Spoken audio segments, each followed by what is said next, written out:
So hello everyone, তোমরা সবাই কেমন আছো? Good morning. আজকে চলে এলাম নতুন আরেকটা ভিডিও নিয়ে। মামন এখানে খেয়ে নিচ্ছিল দুধ বিস্কুট, আর আমি এখানে খেয়ে নিলাম গ্রিন টি, কারণ আমি সকালে করে গ্রিন টি খাই। আর আজকে ওকে তাড়াতাড়ি খাইয়ে দিচ্ছিলাম, কারণ আজকে আমরা স্কুলে যাব, প্রত্যেক দিন লেট হয়ে যায়, তাই ভাবলাম আজকে একটু তাড়াতাড়ি করে যাব। তো আমরা বেরিয়ে পড়লাম স্কুলের জন্য। দেখো রাস্তায় এখন আমরা হাঁটছি। তো বেরিয়ে পড়লাম, স্কুলে গেলাম, গিয়ে দেখলাম যে এখনও কেউ আসেনি, পুরো ফাঁকা স্কুল। তো ভাবলাম যে আগে এসে গেছো, তাহলে অনেকটাই লেখা হবে তোমার, তাড়াতাড়ি লিখে নাও।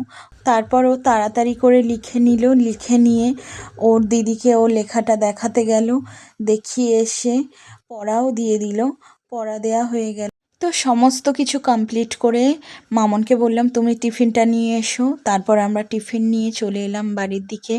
আজকে ভিডিওটি এতটুকুই। ভিডিওটি ভালো লাগলে like, comment, share and subscribe করে আমার পাশে থাকবেন। টাটা।